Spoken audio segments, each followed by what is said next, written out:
আমি আজকে এই লাইভটা শুরু করছি একটি খুবই মর্মান্তিক দুঃখজনক, যেটা আমি ভাষায় প্রকাশ করতে পারবো না, এমন একটি হত্যাকাণ্ড নিয়ে, যেটা শুধু বাংলাদেশের ইতিহাসে না, পৃথিবীর ইতিহাসে বিরল। আমি আজকে বিডিআর হত্যাকাণ্ড, যেটা 2009 সালের 25শে ফেব্রুয়ারি ঘটেছিল, আজকে আমি সেই বিষয়ে দুই একটা কথা আপনাদের সামনে তুলে ধরব। একটি সংবাদ সম্মেলনের কিছু বক্তব্য নিয়ে আমি আজকের এই লাইভটা করতে চাচ্ছি। আপনারা জানেন যে 25শে ফেব্রুয়ারি 2009 সালে আমাদের বাংলাদেশ সেনাবাহিনীর উজ্জ্বল নক্ষত্র, বীর অফিসার বৃন্দ, যারা আমাদের বাংলাদেশের সম্বল ছিলেন, যারা বিচক্ষণ ছিলেন, যারা তুখোর আর্মি অফিসার ছিলেন এবং বাংলাদেশ আর্মির সেনাবাহিনীর মেরুদণ্ড ছিলেন, সেই 57 জন বীর অফিসারকে আমরা হারিয়েছি এবং আরও কিছু সিভিলিয়ান ওই দিন নিহত হয়েছিলেন। তো এই জঘন্যতম হত্যাকাণ্ডের নিয়ে আজকে আমি এই লাইভটা করছি। প্রেস কনফারেন্সে ওনারা তুলে ধরেছিলেন বিডিআর হত্যাকাণ্ডের নানা দিকগুলো, তারা যে তদন্ত করেছিল সেটার বেশ কিছু দিক তারা তুলে ধরেছিলেন। তো সেখানে আমি আসলেই বিস্মিত হয়েছি, আশ্চর্য হয়েছি যখন আমার প্রসঙ্গ টানা হয়েছিল। সো আমি আপনাদের সম্মুখে এই ক্লিপটা একটু প্লে করছি, হ্যাঁ, আপনারা একটু শুনেন এবং আমি এই ক্লিপটা নিয়ে আসলে কথা বলবো। এখানে মেজর জেনারেল অবসরপ্রাপ্ত মতিন সাহেব কিছু কথা বলছেন, এই ক্লিপটা একটু আমরা দেখছি। সরাসরি ভূমিকা ছিল। সারা খাতুন ওখানে গিয়েছেন, কি কারণে গিয়েছেন আমরা জানি না। উনি ওখানে গিয়ে অস্ত্র সারেন্ডারের একটা নাটক করেছেন, কিন্তু ওইখানে যে ফ্যামিলি বসা ছিল, আটকা ছিল, তাদের কোনো খোঁজ খবর নেন নাই। তিনি শুধু বিডিআর শরীরদের বলছেন তোমাদের অস্ত্র তোমরা জমা দিয়ে দাও, আমি চলে যাচ্ছি, এটা বলে উনি চলে আসেন। তারপর হচ্ছে যে সোহেল তাজ, উনি স্বরাষ্ট্র প্রতিমন্ত্রী ছিলেন, উনার কোনো ভূমিকা দেখি নাই, কিন্তু আমরা শুনেছি তিনি যারা খুনি তাদেরকে বাইরে পাঠানোর ব্যাপারে সুবিধা করে দিয়েছিলেন এবং এটা আমাকে বলেছিলেন জেনারেল এরশাদ, যেটা এটা আমাদের উডুইনকের যে নামগুলো আমরা আনতে পারিনি আমাদের সীমাবদ্ধতার কারণে, হ্যাঁ। এবং জেনারেল এরশাদ আমাকে বলেছেন আমি জানি কারা কারা এই প্লেনে করে খুনিদেরকে বাইরে পাঠানোর ব্যবস্থা করেছে। তারপরে আচ্ছা, তো আমরা এখানে স্পষ্টভাবে শুনলাম যে উনি বললেন যে সোহেল তাজ সে সময় স্বরাষ্ট্র প্রতিমন্ত্রী ছিলেন, যে এরকম একটা নিকৃষ্ট জঘন্যতম হত্যাকাণ্ডের সাথে আমার নাম কেন বারবার একটি মহল চেষ্টা করছে এটার সাথে আমাকে সংযুক্ত করতে, উইদাউট এনি এভিডেন্স, হিয়ারসে।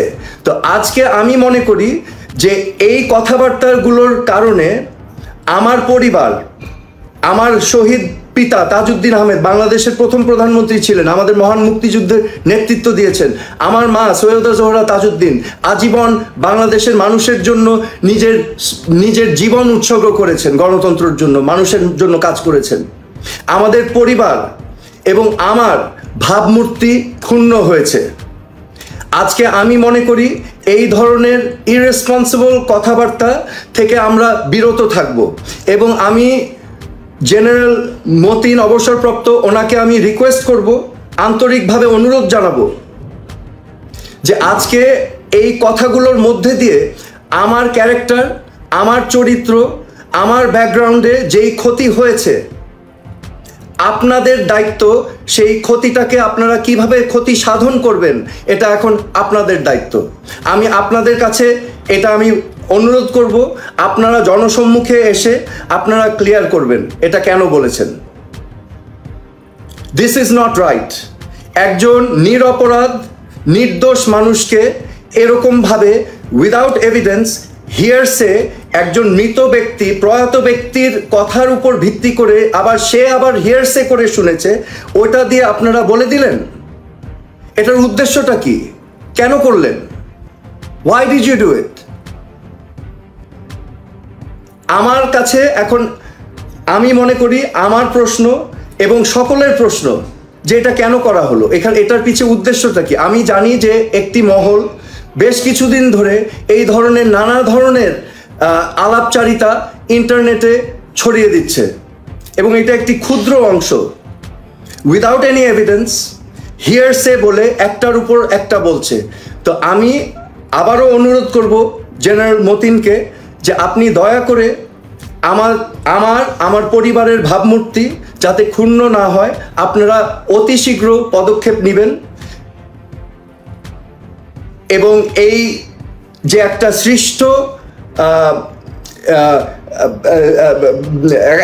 সৃষ্ট যে কাল্পনিক একটি তথ্য আপনারা উপস্থাপন করলেন, এটাতে যে ক্ষতি হলো সেই ক্ষতি সাধন করার কল্পে আপনারা যথাযথ ব্যবস্থা গ্রহণ করবেন, সেটাই আপনাদের কাছ থেকে আমি কামনা করছি আজকে।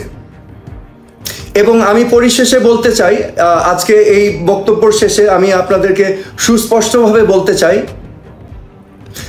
আমি বারবার বলে এসেছি, আমি এই বিডিআরের হত্যাকাণ্ডের সঠিক তদন্ত চাই, এবং সঠিক ঘটনা যেন উদ্ঘাটন হয় সেটা আমিও চাই।